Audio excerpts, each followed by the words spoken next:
शिवाजी महाराज म्हणजे माझे काय संबंध महाराष्ट्राचंच कुलदैवत. अगदी लहानपणापासनं शिवाजी महाराजांच्या गोष्टी ऐकणं, त्यांची नाटकं बघणं, ज्याच्यात त्यांचे पात्र असायचे हे मला खूप आवडायचं. इनफॅक्ट मी जेव्हा शाळेत होतो तेव्हा बाबासाहेब पुरंदऱ्यांचं राजा शिवछत्रपती म्हणून एक पुस्तक निघालं होतं. 10 भाग होते त्याचे. ऑलमोस्ट सगळे भाग मला तोंडपाठ होते, इतकी मला आवड. मग मोठे झाल्यावर शिवाजी महाराजांबद्दल अजून वाचन झालं, पुस्तकं वाचली. एक गोष्ट मी नोटीस केली की महाराष्ट्रामध्ये शिवाजी महाराजांचं प्रस्थ खूप होतं, सगळ्यांना माहिती होते, पोरापोरांना. पण महाराष्ट्राच्या बाहेर काही माहिती नव्हतं. मग थोडं मोठं झाल्यावर मी विचार करायला लागलो की जर शिवाजी महाराजांना शिखांनी साथ दिली असती तर आपल्या सबंध देशाचाच इतिहास चेंज झाला असता टोटली. मुघल आक्रमण जे होतं ते अगदीच गायब झालं असतं, कारण अटकेपर्यंत गेले होते आपले मराठे. नंतर शिखांनी जर सोबत दिली असती तर तेव्हाच ते सगळं कंप्लीट झालं असतं. शिवाजी महाराजांबद्दल एक तर त्यांचे वडील सगळ्यांना माहिती आहे, शहाजीराजे आदिलशहाचे सरदार होते आणि अगदी निष्ठा संपूर्ण आदिलशहाबद्दल.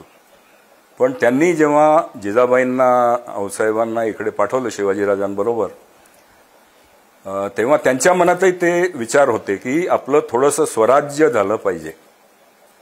कारण मोगलांचा हिंदू रयतेवर अत्याचार खूप होते त्यांचे, मोगलांचे. तर ते कमी करणं किंवा ते गायब करणं ते कसं होईल, शहाजीराजांच्या मनातही असणार ते. पण जेव्हा आऊसाहेब शिवाजीराजांना इकडे घेऊन आल्या पुण्याला, महाराष्ट्रात, आणि त्यांच्याबरोबर होते दादोजी कोंडदेव, तर ह्या 2 व्यक्तींचा शिवाजी महाराजांच्या बालपणावर खूपच असर पडला होता. सगळं त्यांचं ट्रेनिंग, त्यांचं शिक्षण, त्यांचं विचार, त्यांचे धर्मा देवाच्या गोष्टी वगैरे सगळं ह्या दोघांनी ते कार्य अगदी फर्स्ट क्लास निभावलं. आणि त्याच्यामुळे त्यांच्या बालपणावर असे त्यांना गुणी जे बनवलं त्याच्यात या दोघांचा खूपच भाग आहे. दुसरं होतं शिवाजी महाराज, त्यांचं मला वाटतं अगदी लहानपणापासून त्यांनी आपली लीडरशिप क्वालिटीज ज्या म्हणतात, म्हणजे ज्या ग्रेट लीडर्सना क्वालिटीज असतात त्या दाखवायला सुरू केलं होतं. ते कोणी शिकवत नाही, ते आतमधनंच येतं. ध्येय, त्यांचं ध्येय होतं स्वराज्य, आणि ते आयुष्यभर त्यांनी पाळलं आणि पुढे केलं. डिसिप्लिन, इतकी शिस्त स्वतःची होती आणि ती शिस्त ते आपल्या लोकांकडनं सुद्धा एक्सपेक्ट करत होते, मित्रांकडनं. अगदी लहान वयात, किती 10-12 वर्षांचे, 15 वर्षांचे असणार ते, रोहिडेश्वर सगळी शपथ खाल्ली. त्यांचे जे मावळे मित्र होते, तानाजी बिनाजी सगळे, त्यांच्याबरोबर. तर त्यांची लॉयल्टी अर्न करणं, लॉयल्टी इज अनदर काय लिडरशिप क्वालिटी आहे. इंटेग्रिटी, सत्यवक्ते, धार्मिक, स्त्रियांचा आदर करणारे असे शिवाजीराजे होते. सगळ्यांना माहिती आहे ती स्टोरी. कल्याणचा सुभेदार, त्याची सून जेव्हा मराठ्यांनी कैद करून राजांकडे आणली, तिला त्यांनी संपूर्ण सन्मानाने परत पाठवलं आणि म्हटलं की जर खूप सुंदर होती, कोणी दुसरे असते तर त्यांनी दरबारात ठेवून घेतली असती तिला. पण शिवाजीराजे म्हणाले, सगळ्यांना माहिती आहे की जर आमच्या आईसाहेब इतक्या सुंदर असत्या तर आम्ही सुद्धा सुंदर झालो. तर काय ग्रेट माणूस. दूरदृष्टी, अगदी पहिल्यापासून त्यांनी हेरलं होतं की हे जे इंग्रज लोक आहेत ते काही व्यापार करायला आले नाहीत, ते आपल्यावर राज्य करतील, म्हणून त्यांना कंट्रोलमध्ये ठेवायचं हे सुद्धा त्यांनी एक पॉलिसीच ठेवली होती. पहिला राजा असा हिंदुस्थानचा ज्यांनी नेव्हीची, म्हणजे आरमार जे असतं समुद्रावर, त्याची ताकद किती असते टुवर्ड्स किंगडम मेकिंग, हे हेरलं होतं. त्यांचे कान्होजी आंग्रे जे सरदार होते ते त्यांचा नेव्हल फ्लॉटीला कमांड करायचे आणि त्याच्यामुळे बऱ्याच लोकांना मराठ्यांची धास्ती पडली होती.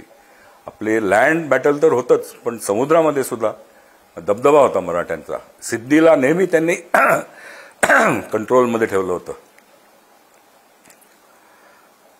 स्वराज्याची पहिली स्थापना जी केली महाराजांनी ती म्हणजे आपले जे स्वतःचे मराठी जे पाटील आणि इतर देशमुख लोक होते जे स्वतःच्याच रयतेवर अत्याचार करायचे, पोरी पळवून न्यायचे, त्यांना धान्य नाही द्यायचे, पैसे उकळायचे वगैरे, त्यांना आधी कंट्रोलमध्ये केलं. म्हणजे स्टार्टिंग फ्रॉम विदिन त्यांनी स्वराज्याची स्थापना सुरू केली. जसं जावळीचा तो कोण चंद्रराव मोरे वगैरे होते, त्यांना कसं फटाकन एकदम एका फटक्यात त्यांना कंट्रोल करून जो ते अत्याचार अन्याय वगैरे करायचे तो कमी केला. तर पहिल्यांदा रयतेची शांती, रयतेची काळजी नेहमीच त्यांच्याबरोबर होती. आणि का ते स्वराज्य वाढत गेलं? कारण मुघल तिकडे येऊन अत्याचार करायचे, आपल्या पोरी पळवायचे, आपली पिकं जाळायचे वगैरे सगळं. तर रयत आपली जी रयतेला एकदम जेरीला आणलं होतं त्यांनी.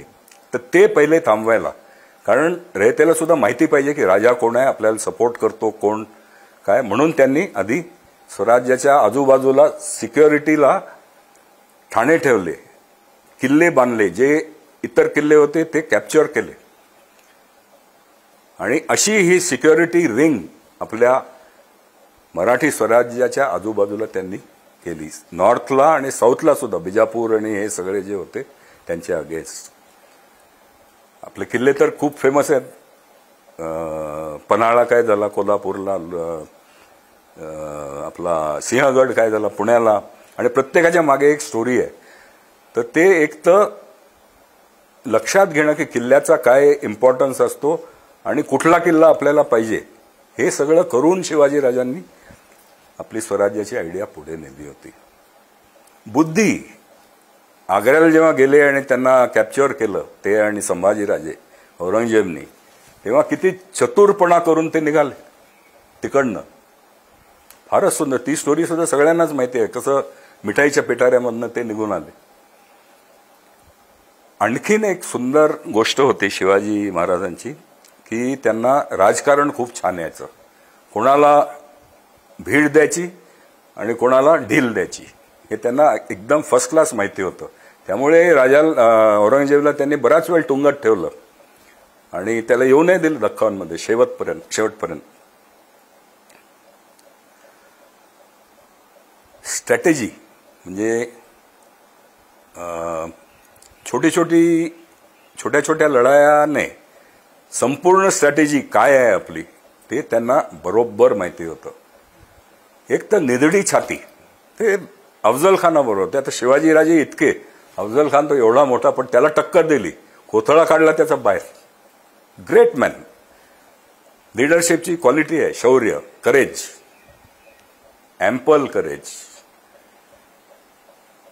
कधी त्यांनी स्वतः करता काहीच नाही केलं. रयते करता सदैव. त्यांचा जो राज्याभिषेक झाला तो सुद्धा त्यांनी रयते करता केला. म्हणजे त्यांना कोणी माहिती असायला पाहिजे की त्यांच्यावर एक महाराज तिकडे बसले आहेत,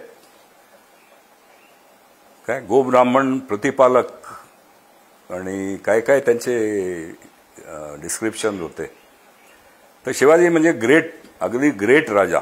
आणि मला याचाच खेद आहे की ते खूप लवकर त्यांची आयु संपली आणि अजून त्यांना स्वराज्याचा विस्तार नाही करता आला जे त्यांच्या मनात असणार म्हणून.